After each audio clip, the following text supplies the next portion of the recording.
This episode is brought to you by the Jordan Harbinger Show. Do you want a new podcast to look forward to each week? One that's got it all, entertainment, information, and stuffed with actionable content? Yeah, you do. Because who wouldn't want to listen in as Jordan dives into the minds of fascinating people, from athletes, authors, and scientists to mobsters and spies. Each week, Jordan uses his interviewing talents to bring you never-before-heard stories and insights to make life more understandable. He has one of the most highly rated self-development shows out there. Listen in, learn, and look forward to each new episode, like I do. And I would like to recommend a few episodes myself. The first one is episode 650, Brian Klaas, The Corruptible Influence of Power, and the other one is episode 585 with Timothy Snyder, 20th Century Lessons on Tyranny. Check them both out. You can't go wrong with adding the Jordan Harbinger Show to your rotation. It's incredibly interesting. There's never a dull show. Search for the Jordan Harbinger Show. That's H-A-R-B as in boy, I-N as in Nancy, G-E-R, on Apple Podcasts, Spotify, or wherever you listen to podcasts.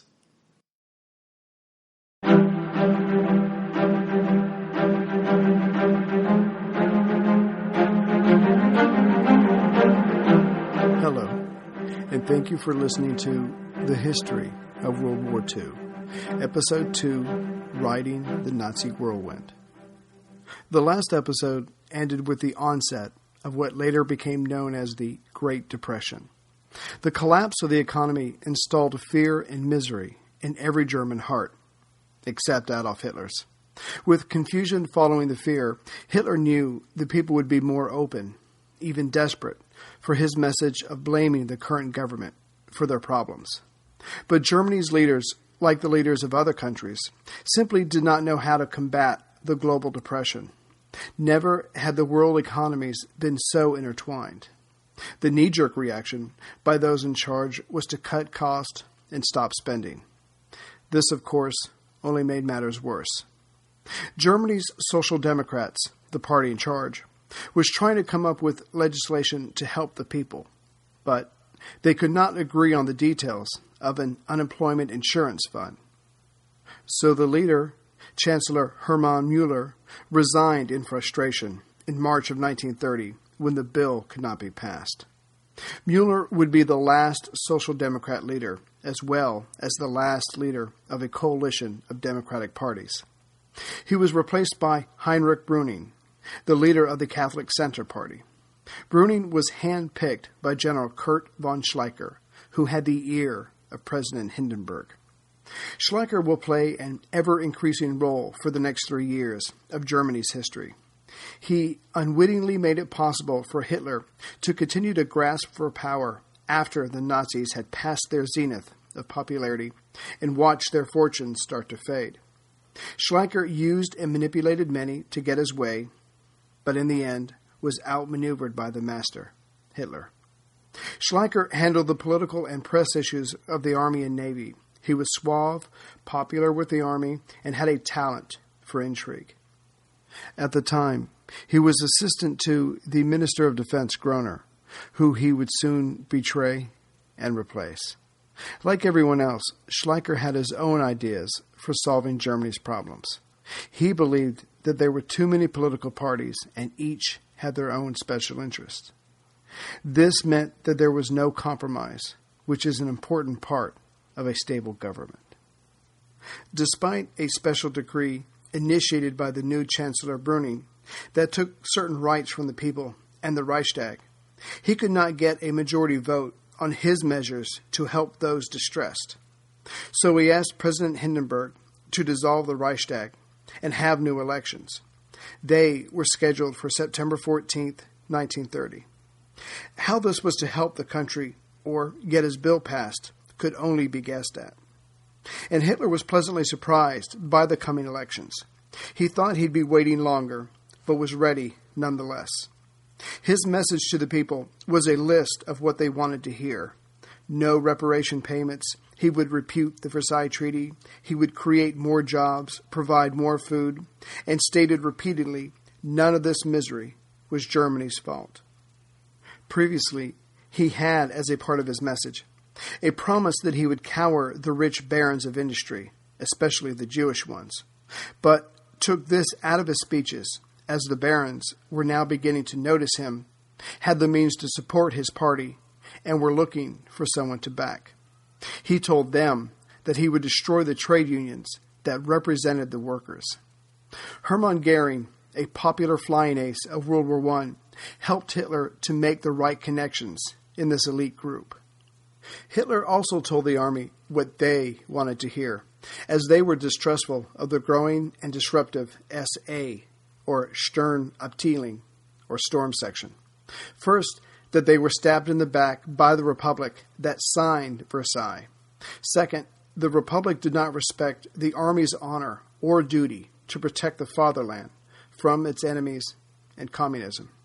And lastly, the SA would never replace the Army, and Hitler would seek power only by constitutional means, and he would be true to his word. The Army, until recently, had been above politics, where it was supposed to be, but they too were looking for someone to lead the country out of the dark, and started to dabble. The Nazis were excited by their chances in the election, but even they were shocked when they received 6.4 million votes and won 107 seats in the Reichstag. They were now the second largest party overnight. But the communists had gained as well. As for the big industry and financiers throughout Germany, they realized that the Republic was dying and saw their chance. Dialogue increased between the economic elites and the Nazi leaders. They assumed they could buy and control the Nazi Party once it was in power. As in most cases of bad times and confusion, everyone had their own ideas and plans on how to fix the nation's woes. But Schleicher realized his plans would now have to include the Nazi Party because of the election results. So he contacted Ernst Röhm of the SA a few months after the election. This was the first direct contact between the Nazi Party and legitimate government power, which was a key part of Hitler's plan. Schleicher and Chancellor Brüning's ultimate plan was to bring back the monarchy with the president as regent. Neither one of them thought that democracy and capitalism would work in Germany. Brüning was also trying to get the reparation payments canceled and get approval for Germany to have a slightly larger army, if only to create jobs. And as a bonus, if he got his way, these issues would be taken away from the Nazis, whom he didn't trust or like. Before he left office, he would have some success with these issues. President Hindenburg, who was about to turn 85 and coming to the end of his 7-year term as president, was not interested in Schleicher or Brüning's plans about the monarchy. So Brüning asked the president to extend his term in office to keep the Nazis out, who were only gaining strength during the economic crisis. The president didn't like that idea either. The three of them went round and round trying to find a solution. Several months later, Schleicher, who didn't fear the Nazis as much as Brüning and was impressed by their turnout in the election, arranged for Hitler to meet the president in October of 1931. Here was the moment Hitler had been dreaming of for years. He would impress Hindenburg and show him that he was the answer to all of Germany's difficulties. Unfortunately for Hitler, he was still getting over the suicide of Gaily Rabau, his niece. He had fallen in love with her and, by all accounts, wanted to marry her. It is not known if she returned his love or was just enjoying the attentions of an important man. Hitler's personality would not tolerate other men in her life or even allow the possibility of friendships that might become more in the natural course of a young girl's life. Their relationship deteriorated badly with his need for absolute control, and she killed herself in September of 1931 with his pistol. So, with his heart crushed and knowing he played a key role in his love's death, his head was not where it should have been with his first meeting with the president. The spellbinder was not at his best, and when Hitler tried to save himself with a tirade against the Republic, it was clear that Hindenburg was far from impressed, and the meeting was over. There were several more meetings between Hitler, Hindenburg, and Brüning, but the two officials could not get Hitler to agree to support another term for the president. And Hindenburg did not want the strain of another term. Schleicher knew that dealing with Hitler would not be easy. He needed a free hand, and so took steps to prepare himself. First, by using Hindenburg, he got rid of his boss, Minister of Defense Groener. Groener had supported the Republic and Chancellor Brüning's moderate ideas for Germany's problems. Schleicher also decided that the Chancellor had to go next, even though Brüning's work on canceling the reparation payments and a deal that would allow Germany to increase its army seemed about to be accepted by the Allies. But industrialists with other conservative elements helped Schleicher convince Hindenburg to get rid of the Chancellor. So on May 30th, Chancellor Brüning resigned, and the Republic was no more. Now all legislative power rested with President Hindenburg, not the Parliament or the people, thanks to Brüning's decree that was still in place from mid-1930. There would be another election in March of 1932, but Schleicher had a surprise for Hitler. This time it would be Hitler versus Hindenburg. Schleicher talked the president into serving as chancellor while they looked for a replacement, instead of locking himself into another 7-year term. There would be two other candidates, with the communists and nationalists putting up their men, but everyone knew it was between the two main candidates. For Hitler, this was not what he wanted.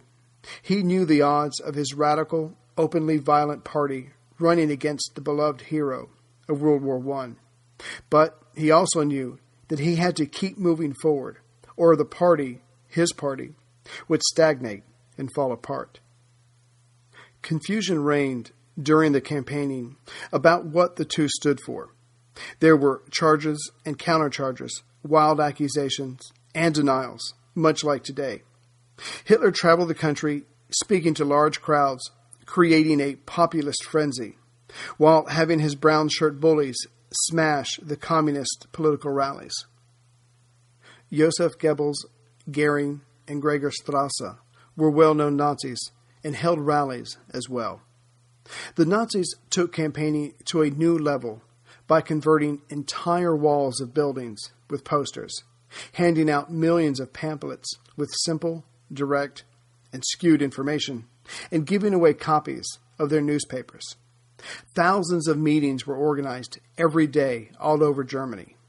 They used film and recordings from loudspeakers on trucks. For the first time, everyone got to hear Hitler's voice, his best weapon. The results were unfortunate for the world. Hindenburg fell 0.04% short of the majority needed. Such little things contribute to history. Hindenburg received 49.6% of the vote. Hitler got 30.1%. Of course, this meant a third election. So, Hitler chartered a Junkers passenger plane, flew everywhere, and held 3 or 4 mass rallies a day. This time, his message was all about all the good things that would happen if he were elected. He left the Nazi Revolution speeches at home. This election was held on April 10th, 1932, and Hindenburg received 53% of his country's vote for stability. Hitler's grew to 36.8%, but the nationalists polled 10.2%. It appeared that Hitler had gone as far as he would. Looking back over the last decade of German political history, most assumed that the Nazi wave had crested and would begin to recede. But political chaos had become a way of life for everyone, other than the common man, just trying to survive. So the various political parties and interest groups continued making plans for their next moves. With a 85-year-old leader, no one believed there would now be stability. Hitler knew that he needed a stronger connection to a legitimate power base, preferably a direct link with the government. The army was still warming up to him, but not ready for anything but passive political support. Big business gave money to the Nazis, but felt that they did not get much for their investment. Schleicher, who still had the ear of Hindenburg, wanted to solidify the model of a strong president with a parliament suppressed by constitutional means. He believed that a very conservative line was the answer for Germany's problems. As the second most successful political party, he wanted Hitler's support without Hitler himself. He knew the man was uncontrollable. After he got the Nazi support, he wanted to make the SA a part of the army. If you control the Nazi political means, you might as well have their street soldiers at your beck and call to keep the communists down. Ernst Röhm wanted his group to be a part of the army as well, but still under the control of Hitler. And of course, Hitler needed them for his protection. He had real and violent enemies during these turbulent times. Next, Schleicher arranged for another Hindenburg-Hitler meeting. Schleicher offered to lift the ban on the SA that he had imposed. He told Hitler that Hindenburg was selecting another cabinet, dissolving the Reichstag, and wanted Hitler's support as the leader of the second largest party. Hitler saw what was happening. There would be a chancellor with his cabinet, the Reichstag would be suppressed by decree, and the power of the people limited. There would also be new elections, and he still had some of his financial backing. What was not to like? Of course, he had his own idea about who the chancellor should be. So the Schleicher plan was set. The last piece was to choose a weak chancellor whom he could control. Hitler was certainly not that piece. Here, Schleicher thought he was getting over on Hitler. He got him to agree to his plan, but now would put someone else in the chancellor's seat. Schleicher had the president choose the nonentity Franz von Papin as chancellor. He was weak because he had no political support of his own. Even his own previous party, the Center Party, had kicked him out. Next, the cabinet was stuffed with nobility, which meant men who were out for themselves or loyal to Schleicher. They had no real governing talent or interest in doing what was best for the country. Schleicher tried to stay in the background from where he did his best work, but Hindenburg promoted him to Minister of Defense. Most of the country did not take the cabinet seriously, but they had no say in the matter. Schleicher had Papin dissolve the Reichstag on June 4th and set July 31st as the date for new elections. The ban on the SA was lifted, as was promised, and an unprecedented wave of violence and murder was launched, mostly against the communists. Hey everyone, Ray here. Imagine being the first to invent something or travel to lands that no one of your group has ever seen before. That's the story that American History Tellers from Wondery wants to share with you. Kind of like the original Star Trek, President Thomas Jefferson in 1804 hired Meriwether Lewis and William Clark to head west into the great unknown, the undiscovered country, to find an all-water route to the Pacific Ocean. And though they did not find that waterway, they did come across and record previously unknown plants and animals, not to mention coming into contact with deadly diseases while surviving harsh weather. And as they made their way west, it would be the Native Americans in the Rocky Mountains that were stunned to see white men for the first time. But getting to the Pacific and back would take all their skills and strength, not to mention a huge chunk of luck. And of course, one young native lady called Sacagawea, who saved the explorers' journals from a raging river and kept them from starvation, all the while carrying her own baby. Follow along as the American History Tellers unfolds the story of these two men, their trials of facing mountain ranges, grizzly bears, and hostile natives. But more than discovery, their expedition was about who owned the American Northwest. All this and more is covered by the prolific and ever-engaging Lindsey Graham as he takes you along the imperfect paths ever westward, right alongside Lewis and Clark. So join American history tellers as they investigate how bravery, leadership, and luck helped these adventurers overcome impossible odds. Listen to American history tellers Lewis and Clark on Apple Podcasts, Amazon Music, or you can listen ad-free by joining Wondery Plus in the Wondery app. The inexperienced cabinet was shocked into inaction. Only the Nazis and communists dared go out on the streets. Finally, getting over his shock, Papin banned all political parades 2 weeks before the election. Once again, the Nazis used their organizational skill and threw themselves into the campaigning. Hitler had promised Hindenburg he would support Papin publicly, but this did not mean that Goebbels and the other Nazi officials could not. Hitler had the cabinet's weaknesses attacked through the media, while he would stop by the Chancellor's office to complain about the ban that stopped his violence against the communists. Schleicher was not the only one who could deal from the bottom. The election won the Nazis 230 seats of the 608-seat Reichstag. Impressive as this was, it was still short of a majority. The Social Democrats, who didn't dare campaign through the Nazi communist street battles, still won 133 seats. The Communists had captured 89 seats. The Catholic Center Party had won 73 seats. Hitler had played Schleicher's game better than the author.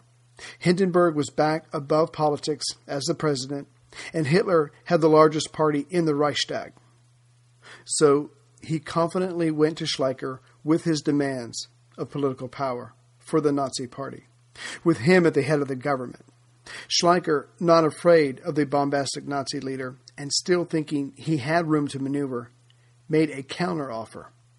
Hitler was asked to take the position of vice-chancellor, but saw it for the empty offer it was and declined.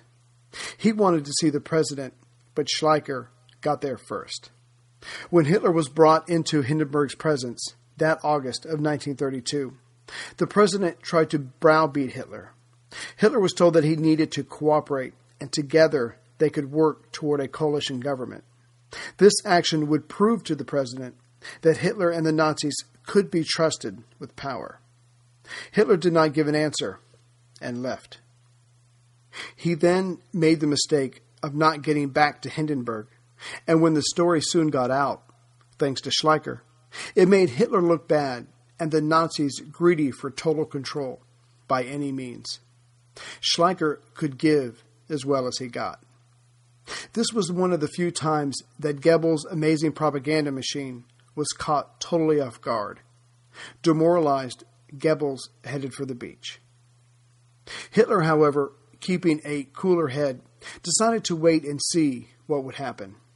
Besides, he was busy keeping the impatient SA from launching an all-out coup d'etat in Berlin. Hitler had already learned that lesson and still feared arrest or more suppression by Papin. He knew it was his move, but decided to make it a subtle one. Hitler was sticking to his decision not to use violence, especially when there were other methods. He let word get out in August that he was considering unifying his seats in the Reichstag with those of the Center Party. Then he would have a majority, meeting Hindenburg's paramount demand for leadership. To make his bluff seem even more real, he had the two parties vote together to make Goering president of the Reichstag. It was a classic Hitler chess move, to make a feint to trap your opponent, while still getting something out of it you wanted anyway. Schleicher knew he had lost this series of moves, but Papin was the one who was trapped. His only way out was to dissolve the Reichstag again to stop Hitler from taking over. And the new Reichstag would meet on September 12th. But for now, there were 2 more meetings to go. Papin would make a speech about his future plans, and then, for the last meeting, would bring the decree to dissolve already signed by the president. On his way to the second-to-the-last meeting, Papin heard that the communists would call for a vote of censure against his government, but that a nationalist member in support of him would veto it, thereby protecting him. The censure was called for, but no one vetoed it. Panicking, Papin called for an adjournment. He then had an aide go back to the chancellery and get the decree. He knew there wouldn't be a last session. During the recess, Hitler told the Nazi members to vote with the communists in the censure. Hitler was risking his reputation and position by voting alongside the hated communists on anything, but it was a necessary move. When they reconvened, Papin asked to have the floor, but Goering, now president of the Reichstag, thanks to Hitler's move, pretended not to see him and continued on with the censure vote. Papin started screaming, getting red in the face, and at one point even stood right in front of Goering, shouting his protests. But it did no good. The vote was taken. 513 for censure and 32 against. The Reichstag was dissolved. There would be elections again on November 6, 1932. This would be the fourth election in a year and fifth overall. Everyone was tired, even the fanatical Nazi party workers. But if the middle-class voters knew it would be their last free election before the Nazi Revolution, one could be assured they would have waited in lines happily at the voting stations. Papin felt good about his chances, even though embarrassed by the censure vote. He had the support of big business, and the Nazis were now seen as willing to do anything to achieve power when they voted along with the communists. As with most things concerning politics, Hitler's gamble won and lost. The Nazis lost 34 seats in this latest election, now down to 196. The Communists gained and went from 89 to 100 seats. The Nationalist Party that supported Papin went from 37 to 52 seats. Schleicher's plan was now in shambles. Hitler was still strong and still in charge of the Nazi Party. But, ever the agent provocateur, Schleicher realized he couldn't defeat Hitler, but maybe he could tie his hands while simultaneously giving him an offer. The first step was to give Hindenburg maneuvering room to deal with the Nazis. So, he arranged for Papin's resignation on November 17, 1932. He next had Hindenburg call for Hitler. Hitler came expectant. The president gave Hitler two options. One, he could have the chancellorship if Hitler could get a majority in the Reichstag and draw up a definite peaceful program to fix Germany's problems. Or, option two, he could have the vice-chancellorship under Papin in a presidential cabinet ruling by emergency decree. Hitler liked neither plan, so he tried to maneuver and offered counter options, but no agreement could be reached. Then, in his usual fashion, Schleicher made Hitler an offer behind Papin's back. He extended a cabinet position to Hitler in a Schleicher government, but for Hitler, it amounted to the same thing, so, again, his response was no. President Hindenburg, it must be said, was trying to do the right thing. He wanted this resolved without him ending up in charge or creating a military dictatorship. So Hindenburg, Schleicher, and Papin met again on December 1st to discuss the situation. Schleicher, normally acting behind the scenes, offered himself as chancellor in front of Papin. But Hindenburg said no, told Papin to form a new government, and I'm sure he shouted this part, "Get a majority."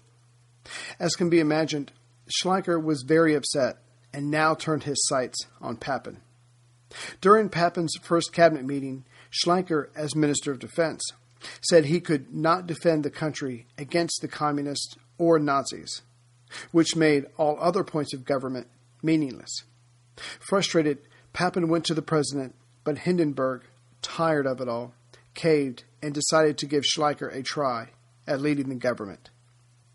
So, on December 2nd, 1932, Schleicher became Chancellor of Germany.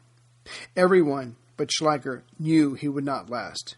He had betrayed too many people and had no support, which left everyone else to make further plans for their next move when Schleicher was gone.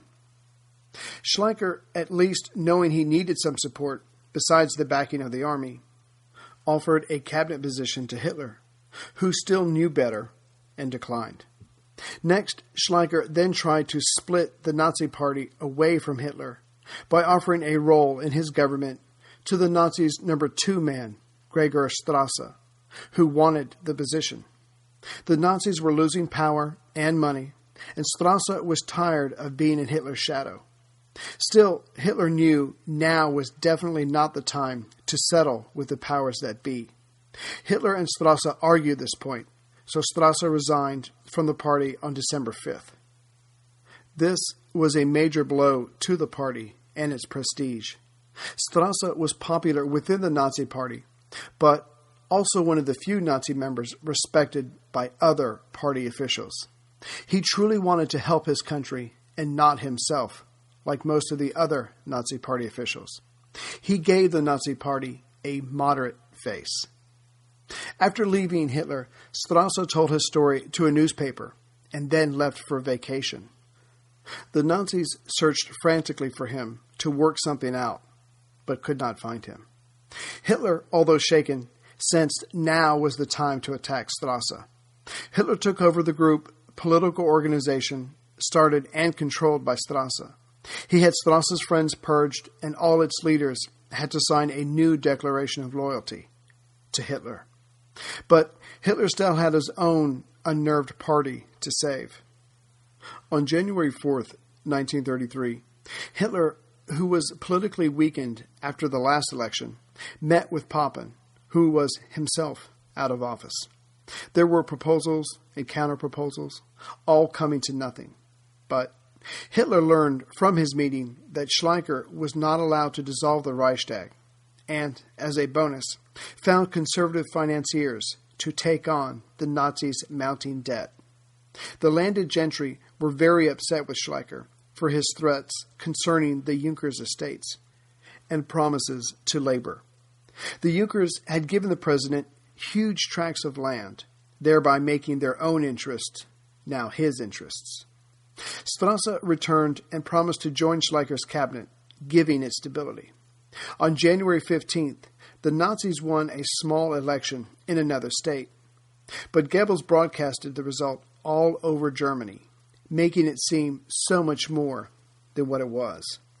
This impressed the conservative elements, who were still looking for someone to support. Papin, still angry over Schleicher's betrayal, went to see the president in mid-January and reminded him that Schleicher was unable to control or split the Nazi Party and had no backing from the nationalist, center, or social democratic parties. I'm sure Hindenburg at this point wanted to weep. And on January 23rd, Schleicher went to the president and asked for the Reichstag to be dissolved and to allow him to rule by emergency power. In essence, he wanted a military dictatorship. Hindenburg replied that, like Papin in December, Schleicher was unable to meet his requirement of a majority in the Reichstag. Schleicher's time as head of the government was over. He had lied and betrayed too many people when he needed support the most. On January 28, 1933, he resigned. On that same day, the president asked Papin to explore a government with Hitler. So Papin and Hitler went round and round in their discussions. Finally, they both went to see the president. The compromise was that Hitler would be chancellor, Papin vice-chancellor, but the Nazis would only have 3 of the 11 posts in the cabinet, which meant very little voting power for the Nazis. Finally, Hindenburg would never see Hitler without Papin in tow. The Nazis would not control the police. The individual states would keep that authority. Papin, Hindenburg, and the conservative elements felt that they had boxed Hitler in with a plan worthy of Schleicher himself. Goering was put in the cabinet as minister without portfolio. It was understood that he would be in charge of aviation when there was an air force.